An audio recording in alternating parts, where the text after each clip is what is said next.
Hello, everybody. Happy New Year's. Welcome back. This is the first Cognitive Dissidents of 2026. I'm Parallel Mike, and I'm joined by... I'm Monica Perez from the Monica Perez Show. I'm Jorge from Geopolitics and Empire. Well, Happy New Year to you both. It's nice to see you again. I thought for the first show of the year it would be a quiet one, but nope. It's already all kicking off. We've got invasions and kidnappings. Or actually, we're not allowed to call it that, apparently. We're meant to say, what is it, some kind of extraction? We'll get to all of that. But yeah, Donald Trump now claims that he runs Venezuela. So I think we've got a lot to discuss on this one. It feeds into so many of the other narratives that we always comment on to do with technocracy and one world systems. So where do we start with this one? Actually, maybe the best bit is just to discuss the very first part of it, which was the extraction, as they're calling it, of Maduro and his wife. What did you guys make of that? It seemed very smooth, very almost cinematic. Went in, got him, and then there's all these videos of him being paraded by the DEI in the US, which again, it just looks a little bit too Hollywood for me. But yeah, I'll hand it over to one of you two. What do you make of it? Well, I was completely. First of all, it happened on like the Friday night, Saturday morning of the new year. It wasn't even in the Saturday Wall Street Journal, so it had already been digested, but it came out on Monday.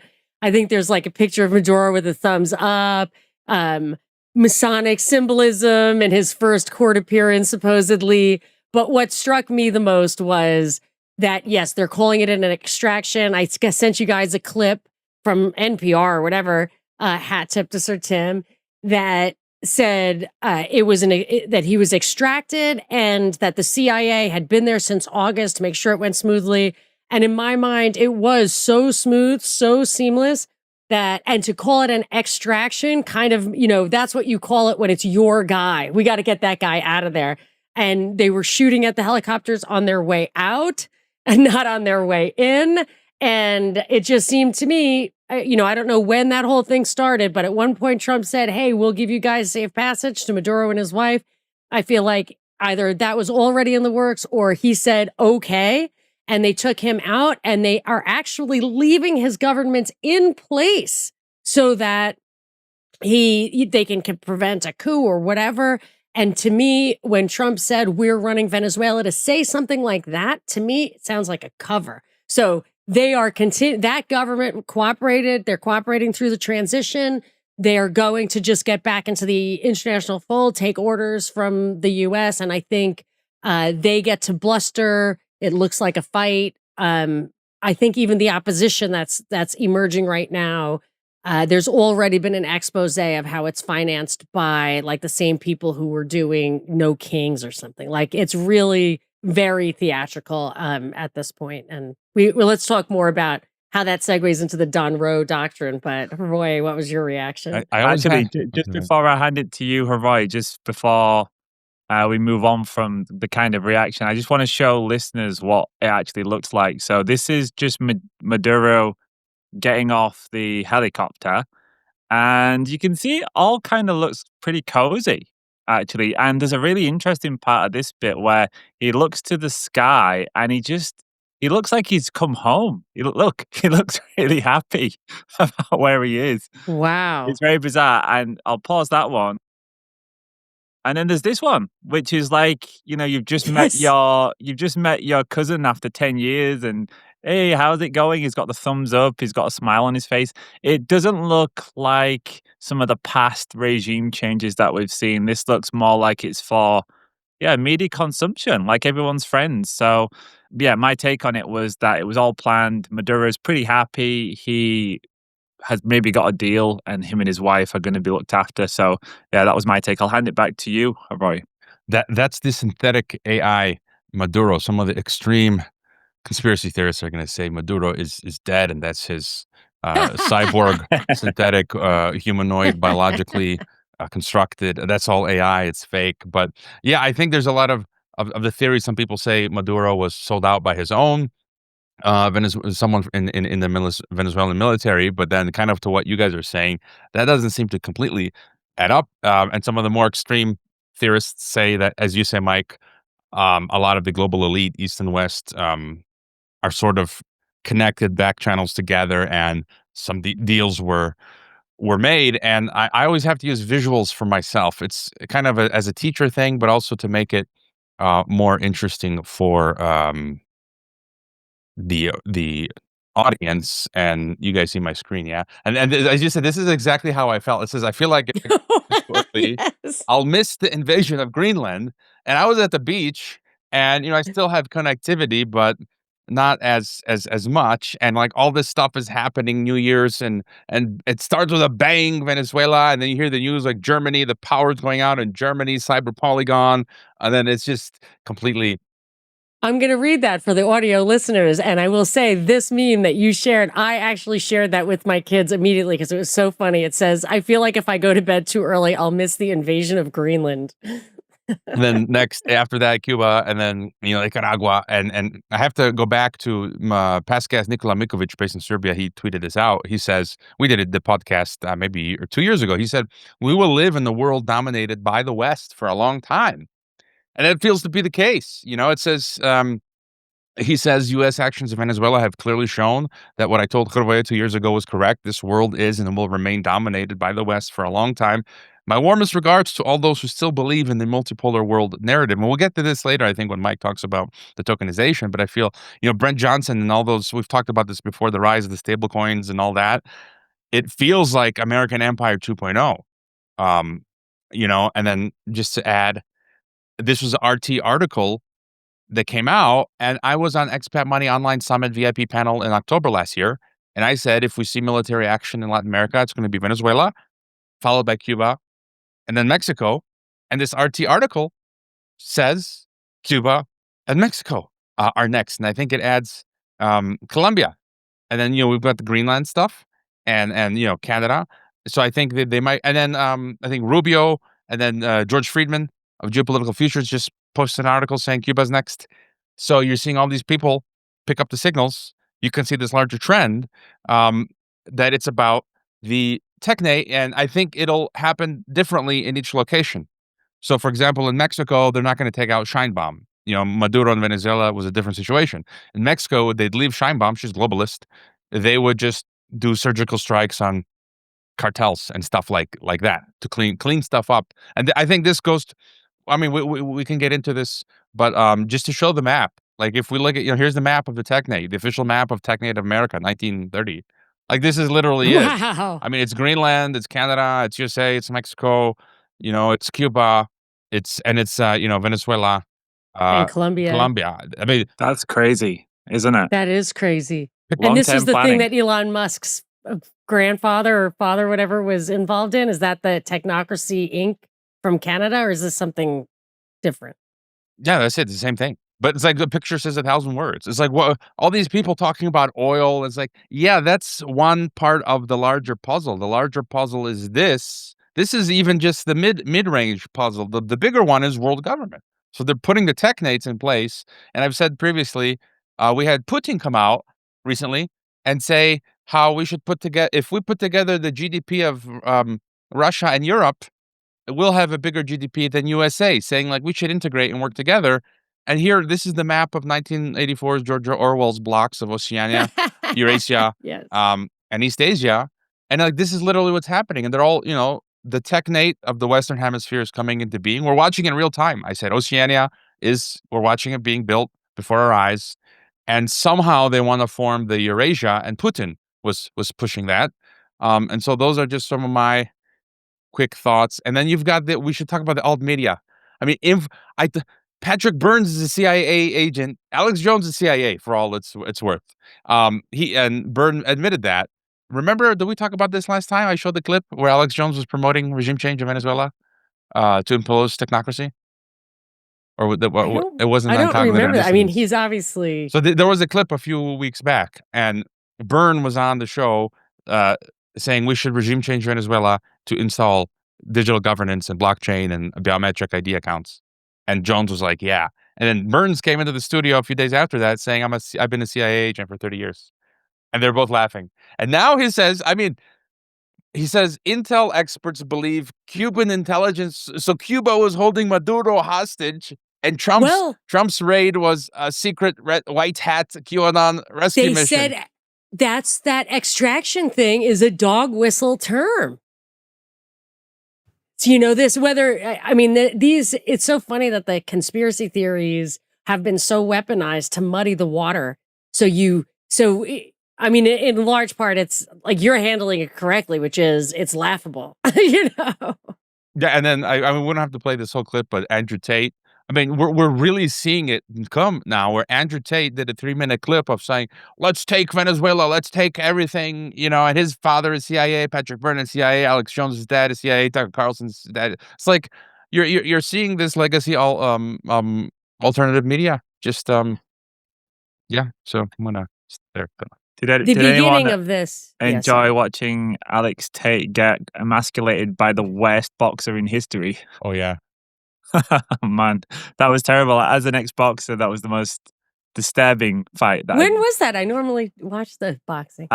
he had a contest about 2 weeks ago, I think it was, and Oh, I did see that. Yeah. oh, it was terrible. I mean, for someone Yeah, that supposedly was a champion kickboxer, it looked like he'd never put on a pair of gloves yeah. before. But yeah, it kind of ruined his image, but I don't think it matters. Like you No, were just saying, Roy, it's different. he's a special agent. Sorry, Monica, you was about to say something, so I'll hand it to you before continuing. I was just going to say this, what you're talking about, these guys saying, like, let's take Venezuela, all of that relates to a breakdown in fundamental principles and the transition from kind of the Ron Paul Bill of Rights as a touchstone, that reawakening of American foundational principles, to the Trump thing, which I highlighted in 2015. As soon as he started taking off, I said, hey, this guy never talks about the Bill of Rights. That's a problem. That you become untethered. You're just liking what he's saying, but it doesn't have that foundation that Ron Paul has. And this is the consequence of that. And not only is the activity that he's spearheading, that Trump is the face job for, the problem, but the people who follow Trump and the cult of personality have lost the touchstone of how to evaluate right and wrong, good policy and bad policy. So they just give them big snaps. And these puppets who lead their particular, gangs, subgroups, obviously feed right into it.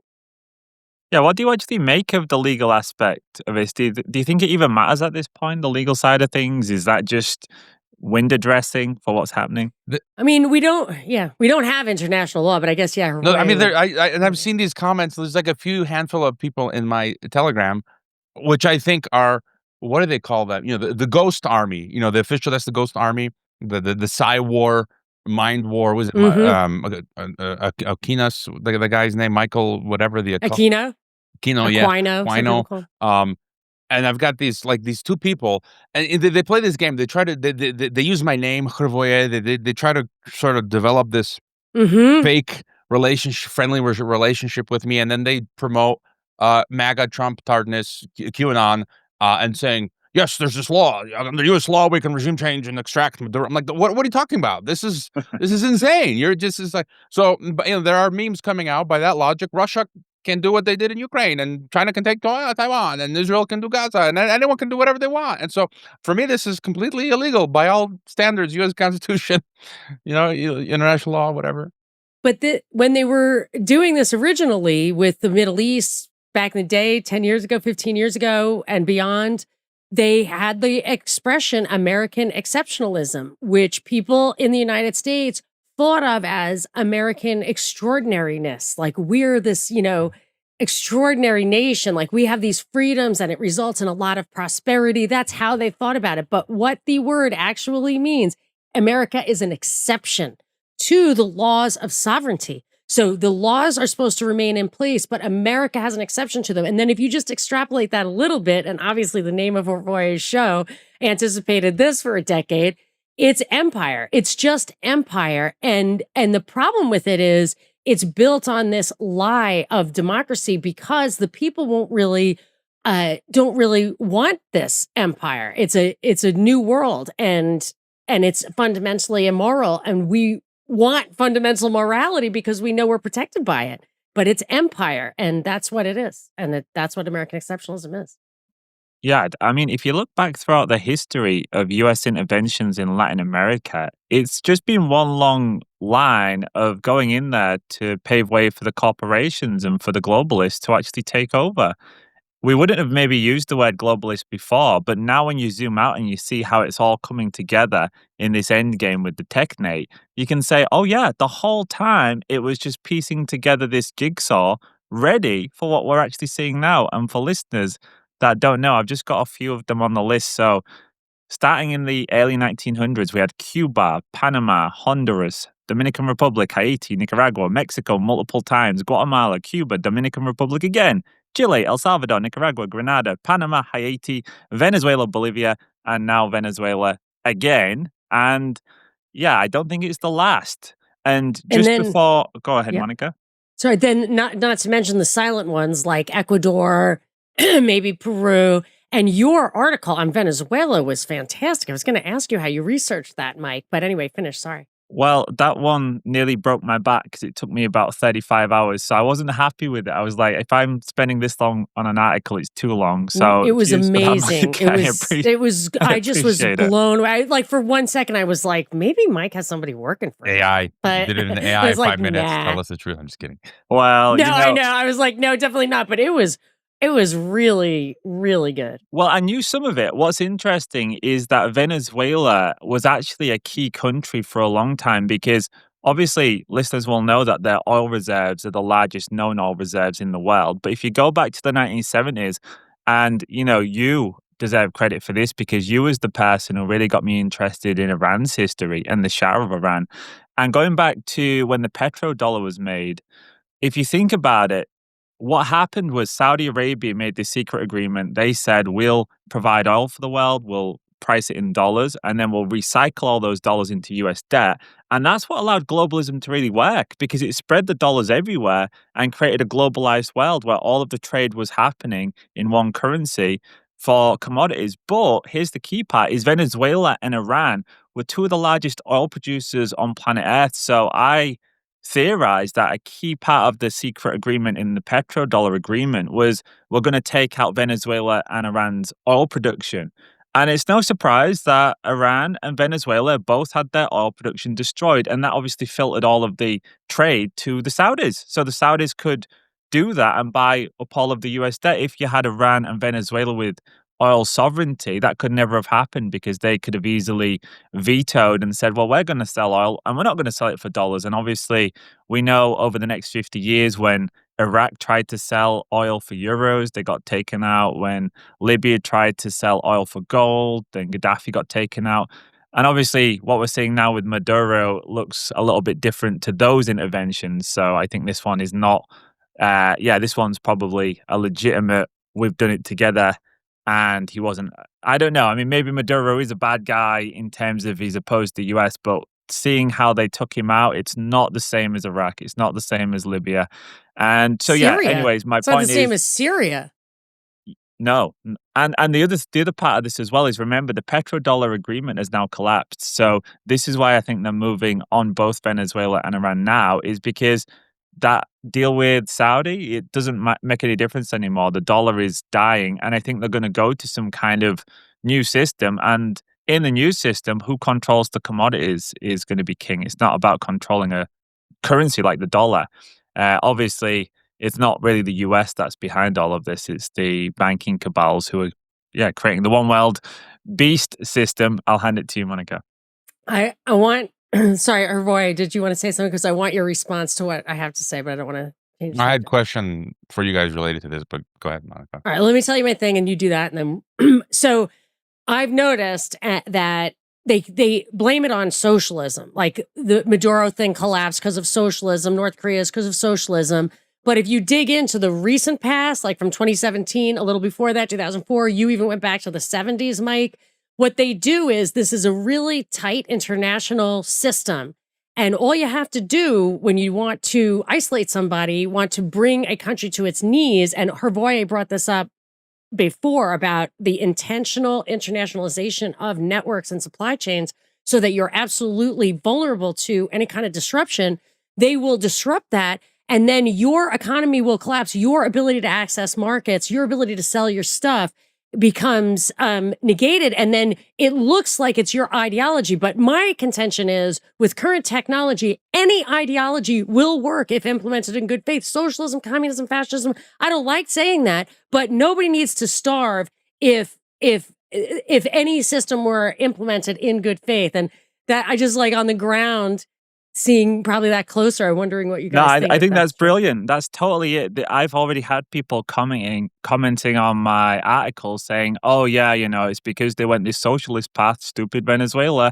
I'm like, well, if that was the case, how have the Saudis, with a nationalized oil company, managed to be the best producer of oil for about like 80 years? They produce oil for like $10 a barrel. So that is the same as a socialist system. You've got, in that instance, it's a Alaska does monarchy. that. Yeah, exactly. Of Texas course it's pays for its possible. schools with oil No, money. I Norway mean, does it's, it. So it's yeah. not about the system. That whole system of socialism versus capitalism is to get people to cheer on the Right. globalists when they're applying this strategy where they send their corporations into places and take over. It's purely theater. I mean, of course, there are ideologies at play, but I see this all the time with these so-called capitalists. It's like, you're not cheering on capitalism. You're not cheering on Socialism in capitalism. Venezuela would have worked just fine if the oil companies hadn't removed their investment. I understand they're saying that because, like, nationalism, but they already nationalized it. They were willing to make deals. Like, they could have cooperated. I mean, it's probably going to get too detailed for me to know the ins and outs, but I could definitely figure it out. And every time I pull on a thread like that, it seems to be that removing the international support and not giving them access to trade for the commodities that they have that would make them prosperous in the world market is enough to bring them to their knees. And then the Liberation Day, Venezuela liberation, is not really liberation from socialism. It's liberation from Western sanctions. Well, we could make the same argument with Russia. Russia seems to do a pretty good job of producing commodities, and that's not a capitalist or free system. China's not a Yeah, capitalist or and free system. they were not brought to their knees by sanctions because they are their own international order. Like, they can control with their few alliances, they can control all their supply chains. They have commodities and stuff. I mean, maybe, does that ring true? Like, it seems to me Russia was not brought to its knees by its sanctions because it is not a one-trick pony.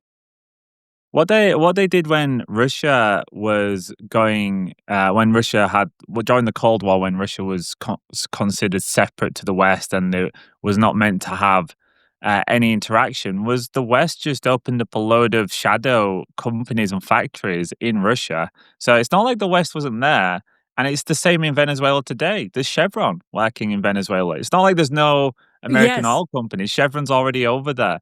So there's always foots in the door, and it's the same with debt. For example, Morgan Stanley in 2017 gave them nearly $1 billion and bought a load of the distressed Venezuelan debt.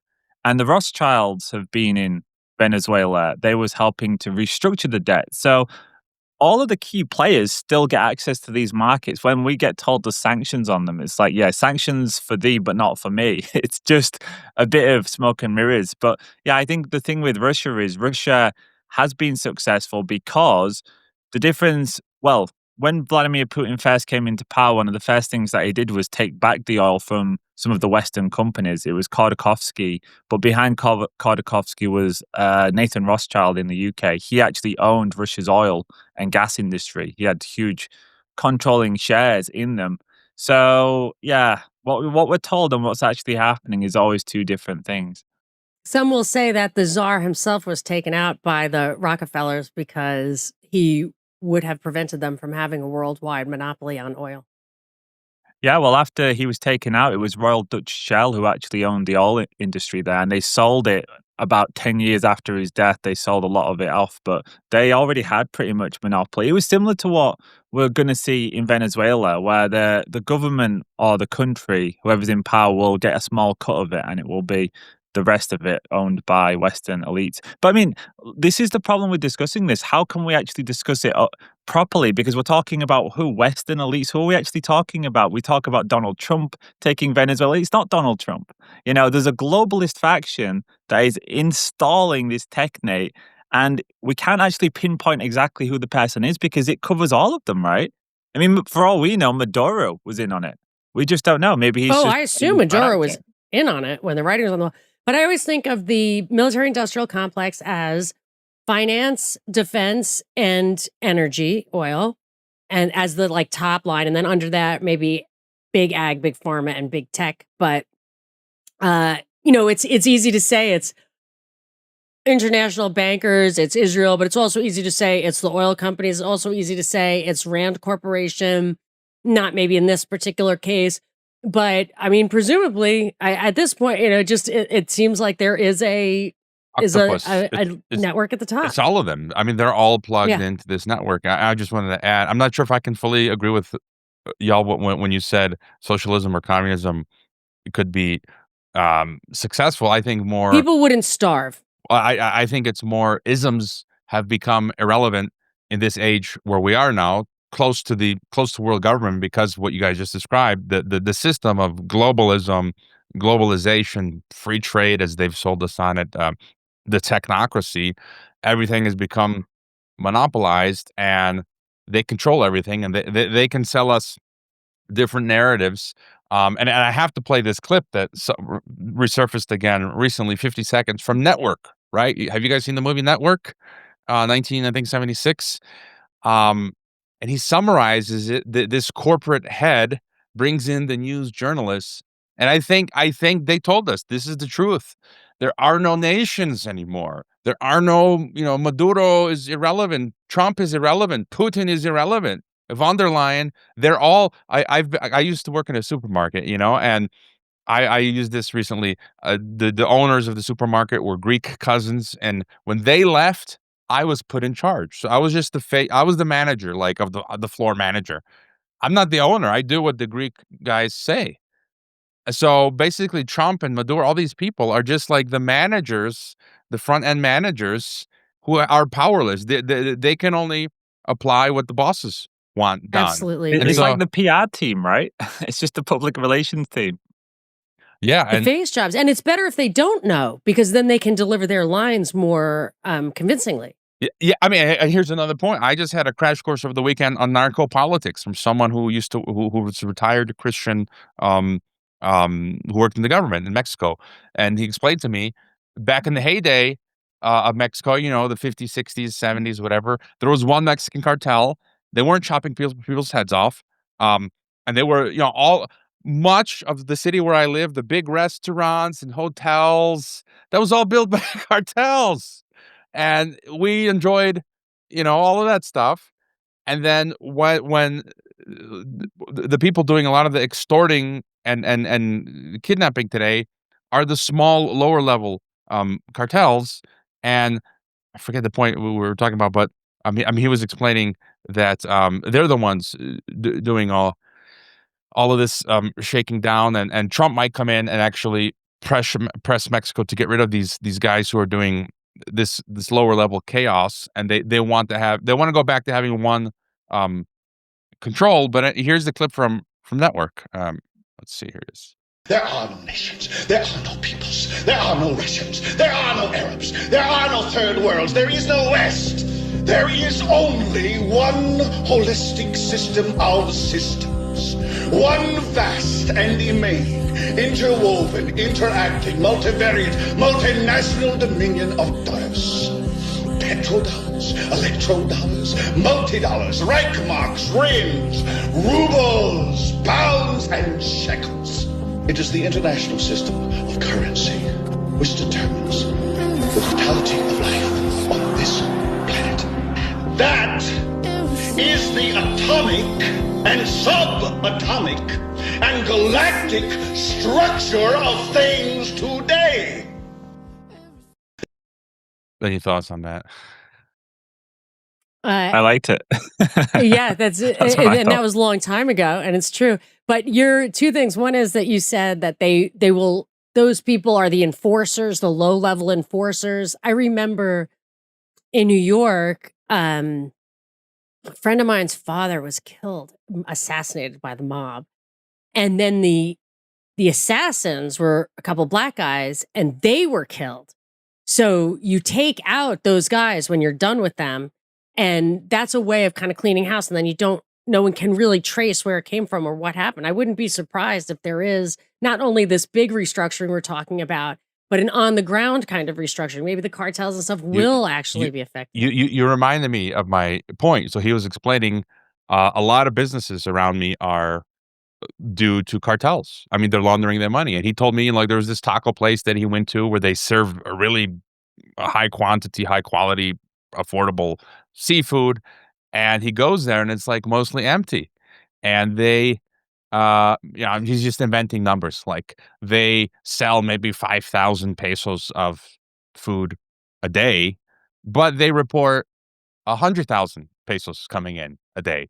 So those 95,000, they say they got that money, but Oh, yeah, then but they they take really the it's just they cash, take the yeah. cash money and then they put it into the bank. That's what they report for the tax. And then he tells me that the Mexican tax agency is in on it. They look the other way for the big guys. For us little guys, they come after us. But he was saying that a lot of these businesses, the workers on the floor, they don't know who the boss is. They're just, like, working there, they were hired I think it's um, commonly and then the commonly but done. Like, The the food laundering. industry is all controlled. Oh, Yeah. interesting. but Like my the manager yeah, I once went to sorry, jump in, Havari, there's a bit of a delay. just to finish my point, the manager so the organized crime syndicate, and it applies to what we're talking about, whether it's Trump and the globalists, the manager will be working with the cartels, and he's hiring staff, so only the manager knows who's the owner and what's really going on, and all the staff are oblivious, right? This is another thing that, like, the way sanctions or getting cut off from the international community can bring you to your knees regardless of your ideology. Similarly, they point a lot to corruption in these places, but when you have to have black markets for things, you that fosters corruption. So you'll look at Syria and say, well, it was incredibly corrupt. Well, it was incredibly corrupt because they weren't allowed to access certain markets. And then when those these are the kind of things that come up from the Western attack, the regime change operation that starts decades in advance. Yeah, I think they wanna control they do control all markets, whether it's legitimate or black. Like, even when they create black markets, they control the black markets. Yes. All they don't want is for you to be lawless. Like, the law's there to control you, and they just don't want some random gang. Like, I think they probably control most of the gangs and the mafias. Like, if you Oh went my gosh, far enough, yes. they would The be Operation controlled Fast and anyways. Furious. Yeah. Yeah, I think so. And I actually, when I was younger, I went to a restaurant once with my dad, and he was meeting somebody who he was in prison with because my dad was in prison. He was in the mob, and it was the guy who run all of the takeaways in the entire city, like the entire city, and it was a big city of millions of people. Every takeaway was owned by the mafia, the Chinese mafia or Japanese, I think it was. So we went to his restaurant, and he gave us like a 50-course meal, and they waited on his hand and foot, and this old man came out, like this little old man, not kidding. He must have weighed about 7 stone with a walking stick, and he was like, "Oh, that's the guy. Like he's the number one." This old guy who's so kind and sweet because it's like all about family, and this guy was the senior one. So, anyways, yeah, I found out when I was young that all of the takeaways, all of the restaurants are owned, yeah, by the mafia, or in this case, the yakuza, probably. And may kick it back. Well, there was a big scandal here of Operation Fast and Furious where the CIA was running guns to the Sinaloa cartel in advance of some presidential election that was happening back then. It was about 12 years ago. Eric Holder was on the hot seat for that and just was in contempt of Congress and never came up with any of the documents that he was asked for. And there was another thing, Operation Cashwalker, but Border Patrol got killed by U.S. government guns that were given to the Sinaloa cartel. Did you ever hear about that, Roy? It was a while ago. Oh, the Fast and Furious, you mean? Yeah, Yeah. yeah. Yeah, but I mean, that's clearly they're controlling it. But I mean, that's another Yeah. Well, thought. let's move on. What about the Just on that point for the delay Yeah, go for ahead. the Technate, I think this maybe relates more. I think none of us can know exactly because there's vacuums in our knowledge as you're talking about the globalist elites. It's like a black box. We can't know. But one thesis is if they're bringing in the algorithm ghetto globally, right? I can see, and they appear to be on the surface trying to clean up the cartels in Latin America, right? And so one thesis is if they're bringing in the digital state, and Mexico is 80% cash use, Canada, USA is 15%, Still. and they need to knock that down.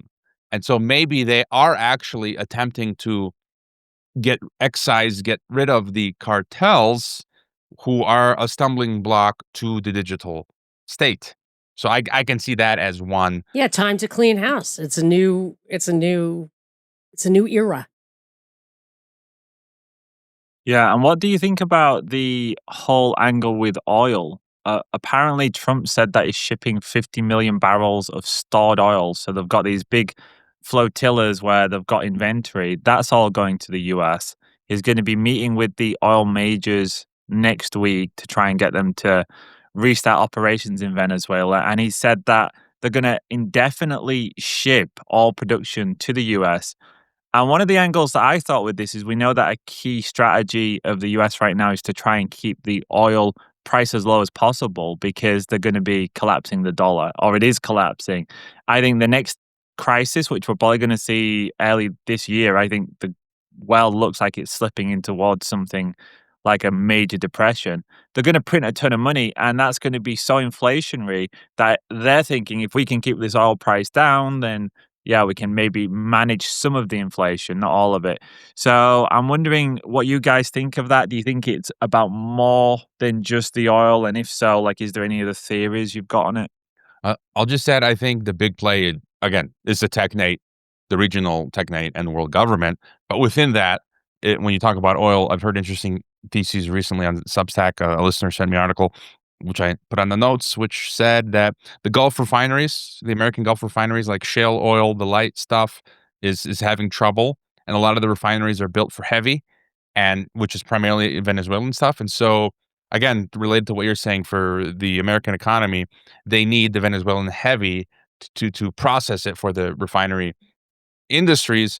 Anthony Patch, who does fascinating work, I'm having him on for the first time on the podcast soon. He's a Christian. He does this magazine called Entanglement, I think. I just became a paying subscriber to his.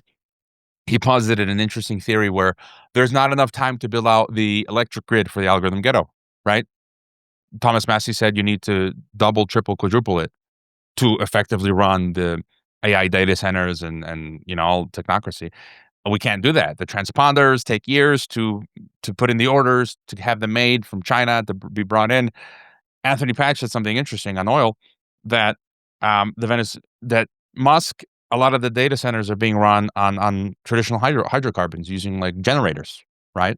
Um, Musk is running some of his data centers using natural gas and I don't know, diesel or petroleum.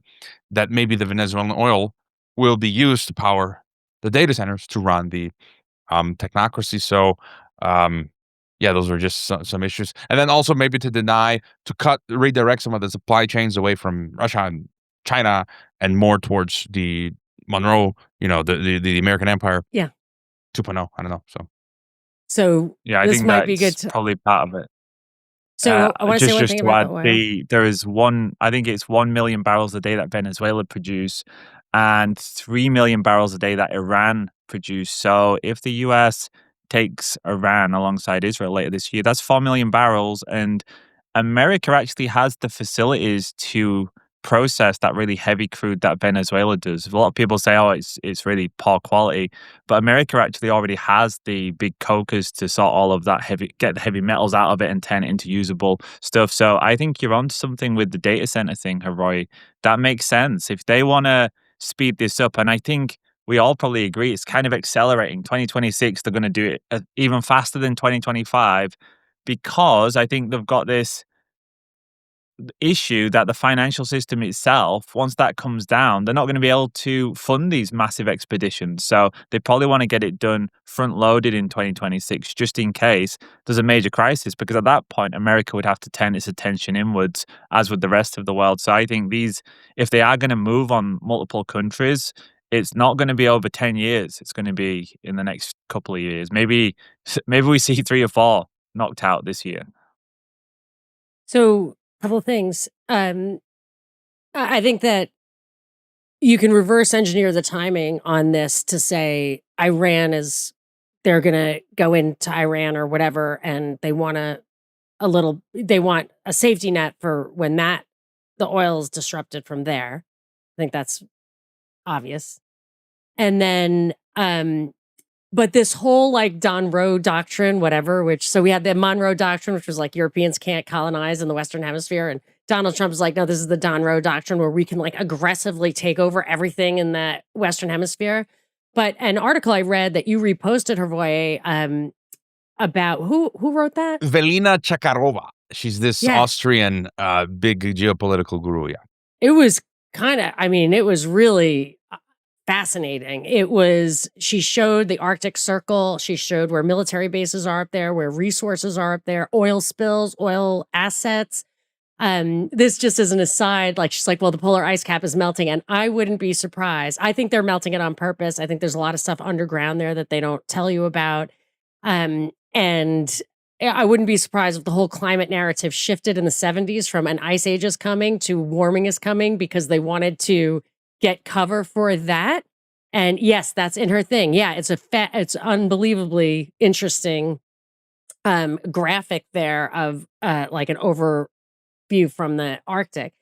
And it was interesting to me. So the idea that like you have trade pathways, but also resources and everything going through there, it made me think. And by the way, the Greenland thing, she explains about Greenland, and I don't remember exactly what she said, but since then I've been thinking and reading other things. Like we have the U.S. has agreements with Denmark. I don't know if how long they last or what, where they can just go in and put military bases in Greenland. We kind of already have rights. So I think by Trump saying we're going to take over Greenland, it's just like going an extreme so that they can pull back and say, we're just going to make a deal with Greenland. We're going to effectively run Greenland.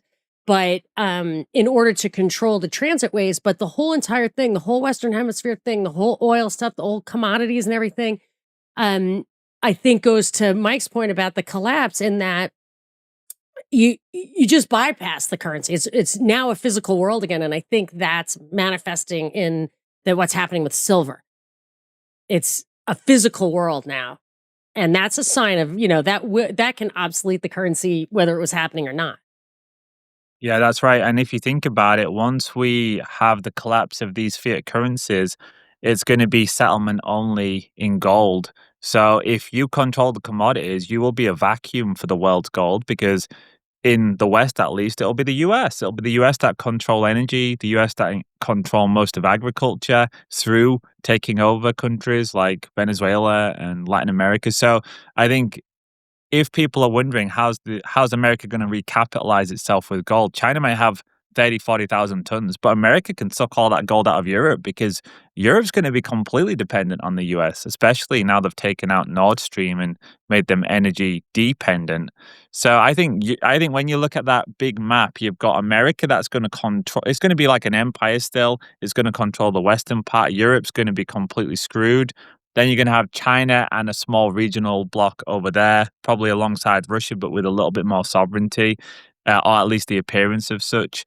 But once you've got that whole system, so you've got the center line with Europe split west and east, it's going to be maybe a Cold War. This is what the narrative will look like. It'll be like a Cold War. They'll deal with each other through gold. And then eventually, maybe 2040, 2050, there'll be some kind of event that forces everyone to turn towards a common enemy. And that'll be when it becomes a one world system. Aliens. So pandemic, exactly. aliens. Yeah. Two world system is easier to get to a one world system than having all these different countries that are supposedly sovereign. So that's what we're living through. There's one other piece of the puzzle I've been trying to figure out where it fits in for a long time. It could be war, it could be AI, I don't know, but assuming it's not fake. So the trade stuff is going before the Supreme Court. The tariffs are going before the Supreme Court, I think maybe this week. Maybe it's today, I don't know. But so if that gets struck down, then the tariff thing was just I always wondered if it was really just meant to usher in a new trade agreement, a new world trade organization kind of thing. But if it's real, like if the tariffs and the trade war plus bringing, wanting to bring manufacturing back to America, which, makes no sense from a productivity standpoint. And then attacking, like going in and raiding immigrants who work in really low level jobs. If that stuff's all real, what you're doing is making Americans work again. You're making Americans work again as if they're not really going to have access to the rest of the world's products. That's one way of looking at it. But I think I might have mentioned last time, another way of looking at it is that if AI is so the AI is accelerating, like there's no turning back. I was talking to some tech guys and they were in Silicon Valley, like, oh, everybody's working on AI. Like we're leveling up to the point where right now their AI is the equivalent of a coder, but pretty soon it's going to be at a management level. And then it's going to be higher than that. So if all those jobs are getting mechanized, Americans are going to need to work or you're going to have civil problems. And so maybe they're getting rid of the immigrants, bringing back manufacturing, cutting off supplies of products just to keep people occupied. Like that's not beyond the realm of reason. But my original thought always was autarky and the cutting off, like the impact on the airlines, like what they're doing with that to like scare people from flying, make it more expensive, goes to a kind of like physical, real shutdown thing. I'm not sure how it plays into what you're saying about the two world, but I totally agree that it looks like it's bifurcation too. Just one thing we haven't mentioned is the US has seized 2 Russian oil tankers. And Donald Trump has said that we can seize assets anywhere in the world. That was US Defense Secretary Peter Hegseth. And Russia have said this is a violation of international maritime law, which goes back to what we said earlier. I don't think any of that actually matters. The goal is what the goal is, and they will get there one way or another. A few other things that we haven't touched upon, we kind of... Before we get there, could I just, to Monica's Jump in? point, I want to share again my screen. Here we go. I think I like your assessment, Monica, but this ties in because again, the big picture, Technate, social credit system, algorithm ghetto, and all of a sudden, like you can see now, we have to be discerning where alternative media, X feeds, Telegram feeds, it's that's why I call it legacy alternative media. It's been being taken over, and the algorithm, when you see something in alt media, all of a sudden in unison, and some of the people that we know are sharing it, you're like, wait a minute, this is not organic. And some of the stuff that they're selling us is actually good ideas, but it's going to be used for globalism. And the latest was the tax thing. MTG and other people are like, we're not going to pay tax this year. Tax revolt, opt out of the tax system. I mean, you just do the search, you'll see a lot of the standard alt media figures promoting. I'm like, wait a minute. I don't want to pay taxes. I do, but because I don't want the IRS guns on my head. But something is going on, and you go to social credit entry in Wikipedia. Robert Heinlein, I just found this, who wrote in 1942 a novel, and he says in Heinlein's future society, government is not funded by taxation in the social credit economy. Instead, government controls the currency and prevents inflation by providing a price rebate to participating business and a guaranteed income to every citizen. So in the social credit system, there is no income tax. So now they've psyoped the plebes, do the revolt to dismantle the IRS or income tax system for them, thinking they won a victory when they've just advanced the technology. It's like end the Fed. If they end the Fed, guess what you're getting? Yeah, so I mean, I think this could play into that somehow. And you mentioned Russia. I got to do some of the memes. Mike, where is it? Can you believe RT tweets this out? Where it's Maduro yesterday versus today. Maduro, and the Chinese delegation visited Maduro right before the extraction, right? And some of the yes, interesting. Tell me about that. What do you think about that? No, and the multipolaristas, they tell me, I'm like, seriously, guys, I'm done with you. I'm seriously done with these freaking multipolaristas. You're getting paid Like they're like, oh, there was this Chinese meeting with Maduro before the regime. I'm like, yeah, they probably told them like you're screwed. Like they didn't do it. They're not doing nothing. China comes out, they make these statements like blah blah blah. China, bye. Like you're not doing anything. And I said, Russia, China left Gaddafi to the dogs, Libya, Assad Yeah. to the dogs, and I said they're going to do the same with Maduro, which they just did. This Will meeting they was get Taiwan though? Like, how is that gonna I understand they're gonna give this up. yeah, I but- mean that's just we can maybe I just want to finish this, and so the fact that RT comes out and says, and then they show the after photos Maduro captured, and like Putin was like, "We're gonna help you." Like, they wouldn't help you. Pepe Escobar's like, they sent him the Oroshnik hypersonics for Venezuela to defend from USA. They didn't do anything, and then these memes of it's that guy standing he's got a Putin face, and it says watching a special military operation, the Russian SMO that takes 3 hours and not 4 years, right? Trump comes into Venezuela 3 hours, we're done. Putin is there for years, and then here's another one with Putin and his generals, and it says, why didn't we just kidnap Zelensky and say we're running Ukraine from now on for F's sake? And that just shows how weak Russia is. And I like this meme. It says, you have freed us, the Venezuelans say to America. Oh, I wouldn't say freed, more like under new management. So, Yeah. Absolutely. Yeah, well, that is what the Technate's about, right? The Technate is about what they call resource accounting. So they want to have all of the resources collectivized. So for those that are thinking, America's saving capitalism, it's like, nope. It's going to collectivize all of the resources of the Americas, and then everybody else gets equality. So yeah, you won't be paying no taxes because you're all going to be living on subsistence UBI, which will be controlled, and this is something that we're going to get to, by the digital financial surveillance grid. And in 2026, they've just announced that the DTCC, which is the Depository Trust and Clearing Corporation, so those are the guys that essentially hold all of the stocks and shares, they're going to tokenize them this year. So they're pushing forward this tokenization, which Bitcoin is the ringleader of. That's the one that brought in the blockchain and tokenized assets. And it was really interesting because I was looking at the DTCC's website, and they said, we've been planning this for 10 years. And I'm like, 10 years? So all of that time when they were saying, oh, we're going to stop Bitcoin and these they was making out like this was some kind of threat to the financial system. And these guys were planning it 10 years ago. I'm like, no. So you can see that all of these different narratives are now merging in the center at the same time. And I think by the time we get to 2030, we're probably going to have technocracy, or like literally it's going to be installed, up and running, ready to go. And so, yeah, that's the other narrative we could maybe touch upon, is just the technocracy that is being installed. Whilst everyone's talking about Venezuela, there's a lot of stuff going on behind the scenes.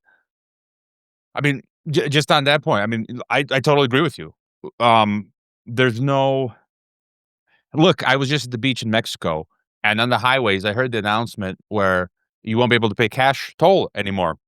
The e-tags, and I think this was the last time I'm ever going to be able to pay cash. I just read, starting like this week in Mexico, they won't accept cash anymore at the tolls. You got to buy the tag, and they're retarded. It's like you can only buy them at some like of the toll booths and like a department store in Mexico. Like, then at least make them available in convenience stores. And No, because they want you to do it on your phone. That's the thing. They don't want it to be available.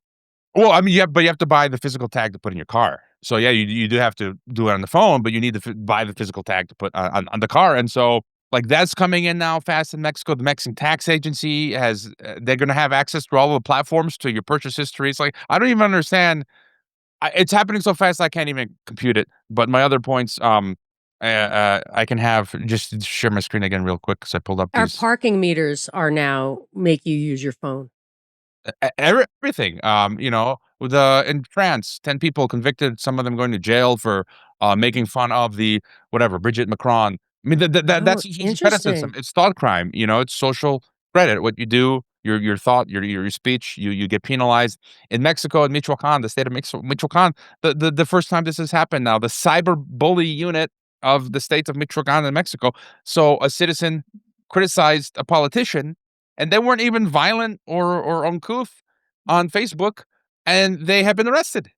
Mexico, France, UK, EU, Jacques Baud, and all these other like 50 people that just got sanctioned in the EU. And then this was an interesting article from Vietnamese dissident from Asia Times, Chinese digital blueprint for Vietnam social engineering. And Vietnam is bringing in I call it the Viet chat, VNEID. It's the Vietnamese WeChat. They're forcing everyone to use it now in Vietnam. It's a citizen scoring system, and they're creating, it says, an elite class of technocrats. It talks about, and it says biometric data. Right, this is happening now in Mexico. It's happening everywhere. The DNA also. They want the DNA. And so there's that, and this Croatia news that I found. It says Croatia introduces stricter energy rules under new Energy Efficiency Act. Croatia's new act has come into force, introducing stricter obligations for public authorities and companies to cut energy consumption from us, the plebes. Because again, we talked about this before. They want that energy for the technocrat control grid. So they're going to force us to lower our energy use, increase the price, move to intermittent, have us spend our own money to buy solar panels for ourselves. It's total crazy neo-feudalism. So. Actually, let me just share this quote. This is from the Technate. It says, the goal of the economy shifts from profit to use. Goods would be manufactured to be durable and efficient rather than designed for obsolescence to drive up repeat sales. Because the system is based on energy accounting, there would be no incentive to withhold resources to drive up prices. So that's precisely what they're doing to the public too. They're saying your energy needs to be accounted for. We need to see how much you're using. And in Central Europe, they've actually done an energy register. So they want you to say what types of heating you use in your house. And I'm noticing a lot of these new houses don't have chimneys. And right now the temperature over here is -10. And I'm like, how are they staying alive in a house with no fire? Those fans that they use, those heat exchangers, they don't work in -10. So I don't know how these people are actually surviving besides having energy like electric heaters. But what if that goes out? What if the electricity grid goes down? Now you're going to freeze to death. So I'm not liking what I'm seeing in Europe either, Haroy. So this is the 1-year anniversary of the LA fires. And in my town, Altadena, all you could see after there was 9,000 buildings burned down, almost all of them are homes, you could just see all the chimneys, because this was one of the reasons we bought our house, because it had a wood-burning stove, which is now illegal in LA. So those houses, 9,000 houses in the kind of the mountains a little bit, and the foothills, all had fireplaces, and now they're gone. And when they rebuild the houses, they can't have those anymore. And they also have really strict rules on what you can put gas in. So you can't, I don't believe you can have a gas stove or gas oven or anything like that, a gas fireplace, nothing. I think you can, like, we're building a pool and we can get gas for the pool. But they're changing that completely. And one thing that I might have had this article last time when I was talking to you. It was an article out of, I think, the New York Times. I was trying to figure out how the liberals justify AI with its incredible energy consumption. And the article I read, the apologia for it, was, well, AI will bring so much efficiency by automating everything from transportation to energy use that it will justify its own existence, its own energy usage. So it'll be both an excuse and a mechanism and a justification or whatever to say it's not even us doing it. AI is doing it, or try to argue with that. That's the technocracy. Wow. I just Okay, is there anything that we have missed, guys? I just want to add one more point. I lost the complete thought earlier, but I just share my screen again. Have you guys heard of this new TV show called Pluribus from Apple? I've been watching it. Yeah, I think I watched it all so far. I just chatted with and her like father and mother were CIA agents or something crazy. Like in real life or in the movie? Yeah, in real life. So that actress is an inside job. So I like these sci-fi stuff, and I did a podcast with Jason Horsley, which I haven't published yet, and he mentioned this film, a show, which he said was good. I'm actually finding it absolutely horrible. atrocious. Like, I can't stand this actress. They made her Yeah. a lesbian as well. Yeah. The agenda there, And to and really normalize that, but like, it's so normal. Yeah. but it's boring. Like, it's so boring. But I'm forcing myself to watch it for the narrative, and the pattern that I'm picking up here, which I think relates to the technocracy. I'm trying to formulate a thesis here that all of this sci-fi dystopia, it seems to be selling this idea of collectivism, Borg, Star Trek Borg. Arthur C. Clarke's I always talk about Childhood's End. That was a good adaptation. It's about a Borg or Overlord Borg. This pluribus is a collective Borg. The Matrix. I mean, you can go on. And I feel like maybe this, and then the technology, this transhumanism, you're seeing, we talk about NPCs and what are the other words for NPCs? Normies. And the technology that increasingly we can't live our lives without, it's somehow, I think Satan's agenda is somehow to make like a collective hive mind Borg of humanity. I'm still trying to kind of understand it, but do you guys see that trend there? Oh, yeah, it definitely was Yeah. predictive programming. She had anything she wants gets droned into her. So it's like it looks pretty good. Some people are really enjoying it. And but I want to tell you that her mother was an executive assistant for the Navy, and her father was a counterintelligence agent in the Naval Investigative Service. She's from Virginia. Because I kept saying, like, how did this chick get this job? Like, this is kind of a big show for this. It's a one-woman show, and I wasn't But particularly it's horrible. I find it impressed. it's just so Yeah, boring. people that love it. I hate it. I blow through sci-fi like it's eating popcorn. Like there's nothing on sci. Like I've seen it all. Like so, you guys are like watch sci-fi. I watch them all. The Pluribus, I watch them all. I watch every sci-fi on Apple. Reading the books. So I'm watching it. Any sci-fi, I will watch it. But yeah, it's definitely dystopian and subversive. Where do we think we are going next in 2026? It's only January 7th. Does anyone want to make any bets on what we're going to see this year? Just we can maybe reflect back on our last show of the year, but what do you guys think we're going to see over the course of the year? Well, and maybe we were talking about earlier. I thought this was an important point.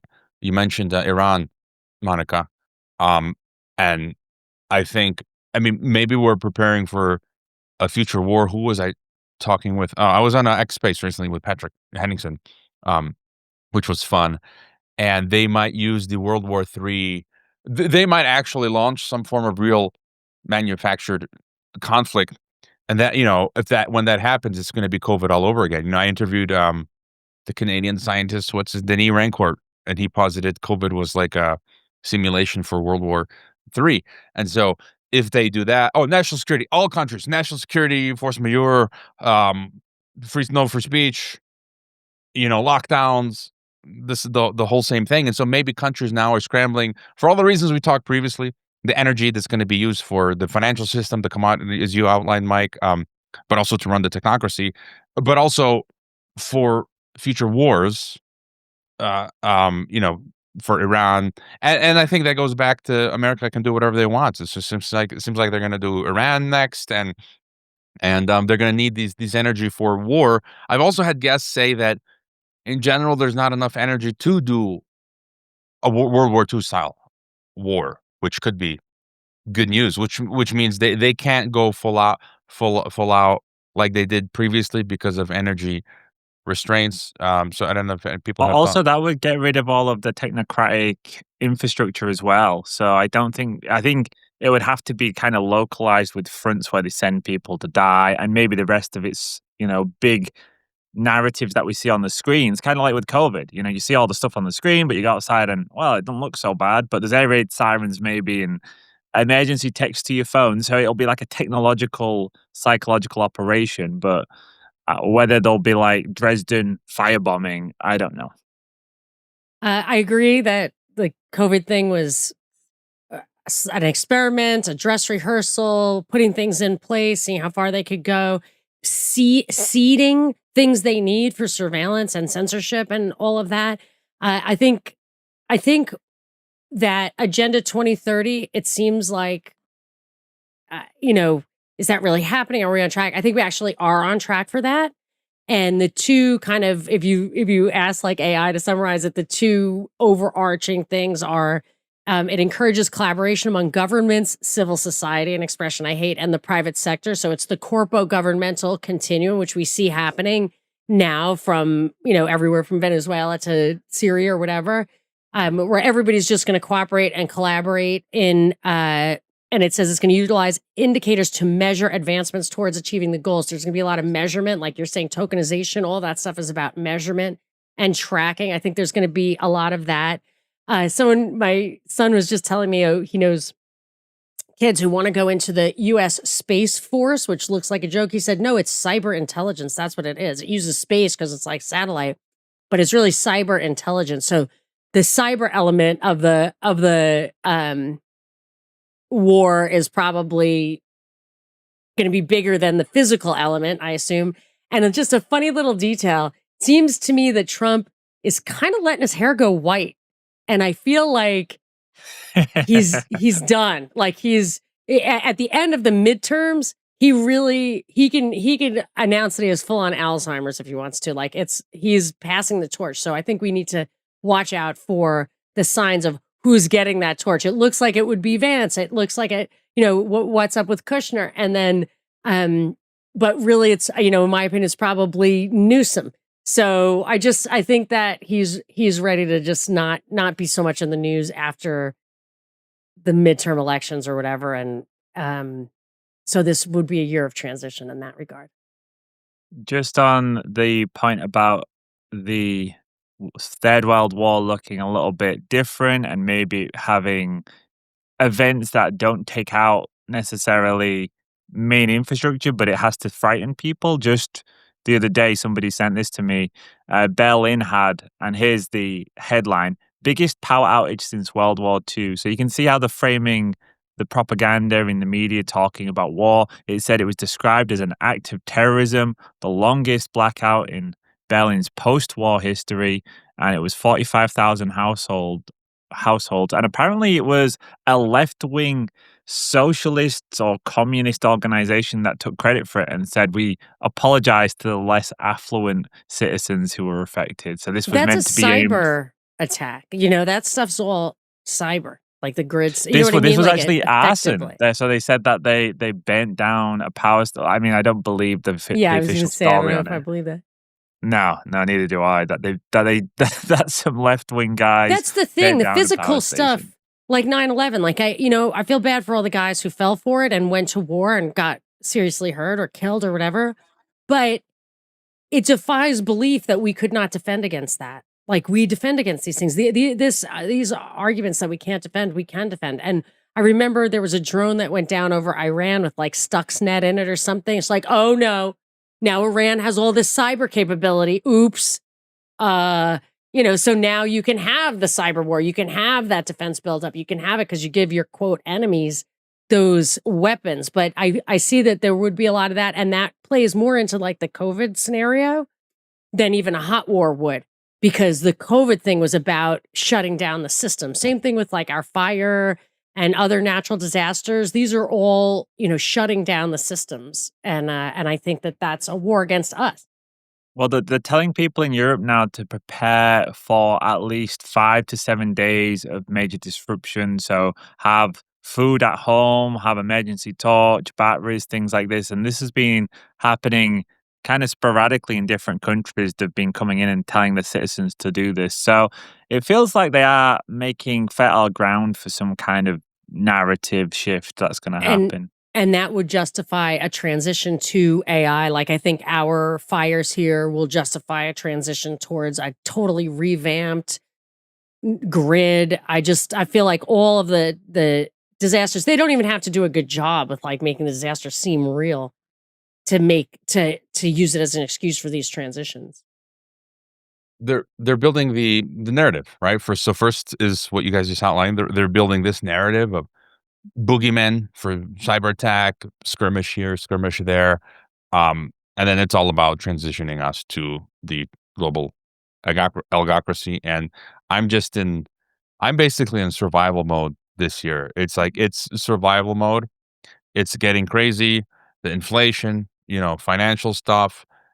protecting your privacy because they're coming after us. Like I said, here in Mexico and elsewhere, the governments are getting massive powers to sift through all of our data for thought crime, jailing you for that, or to extract as much data for taxing you, for just extracting, basically either trying to um, make you impoverish you completely, jail you, or kill you, like total full-on democide.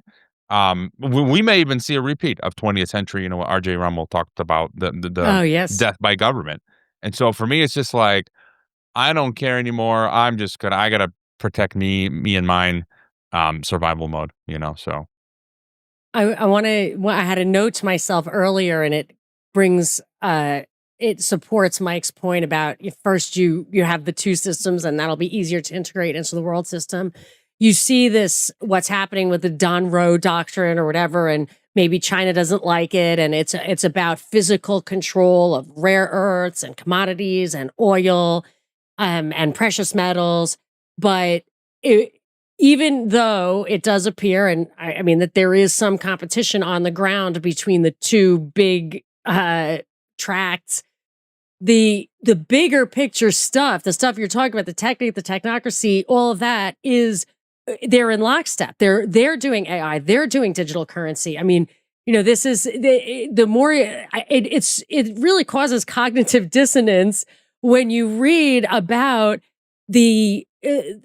how will China react? And this is about depriving China of this stuff. And then realize everybody did COVID. Everybody's doing digital currency. Everybody's doing all of this stuff. And the only, the obvious explanation, I think, is in the short term, yes, you kind of tighten up, and you need an enemy to do that. And then you stitch it just like Maduro. It's like, okay, like, all right, it's over. Let's just make a plan. Well, to Havari's past point, there are a ton of people in America that are covering for Trump, the MAGA-tards. Then we've got the multipolar people that are saying, Monica, you are wrong. They're doing similar things, but they're going to make it more humanistic. It's going to be good for families. It's all going to be fine in the East. I kind of disagree with both. I think it's going to be technocracy for everyone. And that's where I think 2026 will take us to. I think they'll advance it really quick this year. And so definitely, I think it's a good year to take stock and start to decentralize where you can and maybe get yourself ready for going dark, where actually, if all this stuff happens and it's in the screens, you want to be able to turn them off and to turn around and just look at your family, go in the garden, eat some healthy food that's growing out there. Maybe get a little food store, so if there is some fake shortages, you don't have to worry about them. But I think that's what I'm going to be doing, is just preparing to switch off at some point. And maybe, no more podcast at that point. I'm going to take a break and we'll see. I'll live in the real world for a bit. I'm going to get a generator. That's bought my one. goal. Yeah, I want a big one. You can get some really good Has to be solar quiet, generators though. now. Has to be Solar quiet. generators, Do they have quiet Okay. generators? They say they're making them quieter. You want to put it someplace where it is quiet, maybe run it all the time, or whatever. Like, just make it so it's not a magnet in real bad times. Like make sure you have a room that's pretty blacked out, so that if you want to hang out there with the lights on, it's not, because I noticed that after the fire, there was a family that had a generator, and they were like, the world was burning, and they were, whatever, cooking, grilling in the backyard, and had their Christmas lights on, and we were all happy for them. But, one dark turn, and those people, we know where they live. Like, but the thing is, if you good. can't put that thing inside, it will smoke you out. No, you can't, but you can put it behind your house, and you can make sure that maybe you have like a stove or whatever, because if my kitchen's in the front of my house, like if I want to turn on the lights in my kitchen, people are going to see that. I live on a busy street, super busy now. It's a thoroughfare now. I'm just saying, like, having experience to complete, we were out of everything. Like, it was bad. There's no electricity, no gas, no water for a really long time. We were denied the right to go in and out from our house. Like, we did it, but it wasn't good. The fire, like, if anybody were to have like ammo or whatever, you got to prepare for that. But it would have been very, very convenient to have just to have some electricity and clean water. Yeah, get So I'm going to nice prepare. British. You can buy British Berkefeld or Big Berkey water filters. They use ceramic candles. They'll last a lifetime. I've had mine 15 years now. Really? Yeah, they're great, and they will get rid of 99.99% of contaminants, heavy metals. And so I get one of them for everyone. It's like $100 I don't and know what stick it that on your is. How do you counter. spell that? It sounds familiar, but I don't remember. Big Berkey, Berkey, or British Berkefeld, Got one of those. Berk. That's what I use. Okay. Yeah, we've got a huge one and then you can buy yourself a solar generator. You'll be good with that, Monica and Callie. Oh, yeah. So you'll be fine. And those things are good. They can charge on mains. You can also stick it in your car. So if you had to get out of Dodge, and then just get a food supply. And that's really your mains covered, right? And also backup heating, because I think that's what gets most people is they can't heat the house. Like I said, in winter, if you don't have proper heating over here, Yeah. you would freeze to death. You're I don't burning your need in furniture. Mexico. I do not need heating. Me so. neither. I mean, the Yeah, absolute coldest it gets is the 50s here. So you guys are good, but that's a life threatening for us. But yeah, those are the key things. And I think once you've got them, you definitely want to have a bit of experience of practice. Like we have blackouts every year anyways, because the infrastructure where I live is so bad you can't even put solar farms around here because there's not the infrastructure to handle it. So I'm kind of used to to living with, I mean, that's a normal thing for us. If it doubles, triples, we're used to it. But a lot of people I think don't understand that actually it's really hard once you have that blackout. You need, Yeah. good head torches. You need Yeah. Do everything. you have And you want to, hyper insulating blankets, like stuff that you can use to not waste energy when you're sleeping or whatever? yeah, you can do. What we bought was a load of fairs, actual proper fairs. So Nice. old fair, Nice. like there's one like just there on that. Maybe That's that's a why big they old don't want fair us to have jacket. fur. Yeah. Yeah, well, totally. Yeah, and also right now we kind of live in the glory years still, where you can buy a lot of used like clothes in the West because people think, well, I'll never buy used clothes. But if you get natural materials like wools and fairs, you can buy these for pennies. But I can guarantee that that won't be the case forever. So we just stock up on them whenever we see them and And stick them in a cupboard.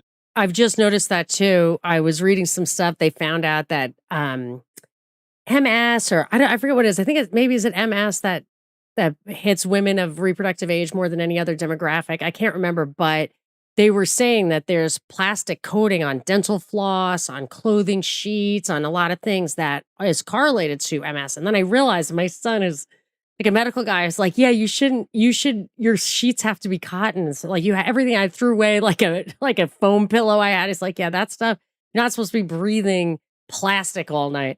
So then I started realizing a lot of my clothes and stuff, it really shouldn't be, you shouldn't be hyper exposed to a lot of artificial, like plastic. No. It's the plastic.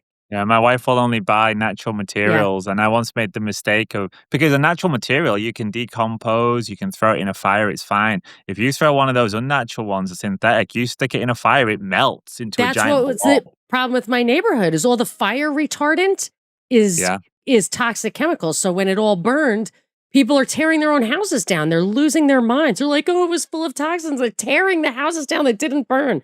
It's happening right in front of my eyes right now. My next yeah, door you neighbor. got you got a first row seat Did for I it. Okay, show I you think that's a that? good place All to. right, Oh, see you. can you show us? I'm going to just show you. Can you see that house?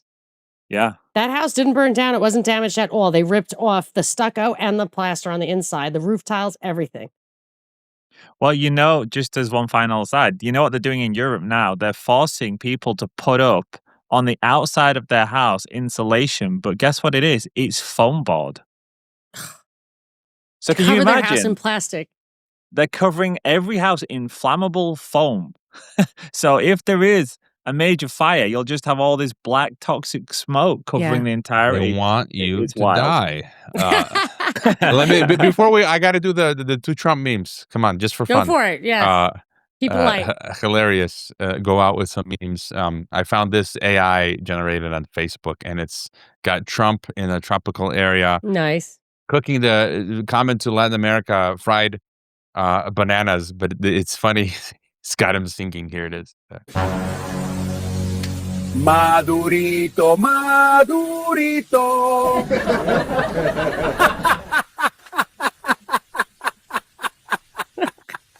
You got the audio, right? And then here's this one with Trump with a mustache and it looks like Black hair. yeah, a Latin dictator with the Venezuela sash. I thought this was funny. Hola amigos, yo soy su nuevo presidente, el señor Donaldo J. Trumpo. Your ex-presidente, el señor Maduro, is no longer your presidente. He kept talking shit, you know, and fucking around though, and he ultimately found out though. Anyway, we're going to make Venezuela grande again. Mucho grande. El bigger y el better than ever before. We're going to drill, baby, drill. We're going to have a big, beautiful fiesta, all the tacos you want. Mucho mariachi, sexy mamacitas, and delicious margaritas. And President Trumpo is going to be el DJ, okay? Muchas gracias, muchachos. Y let's make el Venezuela grande again. Arriba el Venezuela, amigos. That was great. That was beautiful. Did any? I wish I'd have brought this one. Did any of you two see the guy that made a tweet about taking his friend's house? He made a video about taking his neighbors' houses because he believed that they might be doing some criminal activity. He expanded his own yard, built a pool in their yard. Yeah, I'll look for that one for next time. But yeah, I think that's a great place to wrap this one up, guys. Beautiful. First show of 2026 out the way. I don't think we're going to be stuck for narratives this year. So I'm going to sign off. You can find me over on Substack, Parallel Systems. And you can also find me on any podcast app under the Parallel Mic Podcast. And you can find me, Monica Perez, anywhere you look for The Monica Perez Show. Geopoliticsandempire.com. Over and out.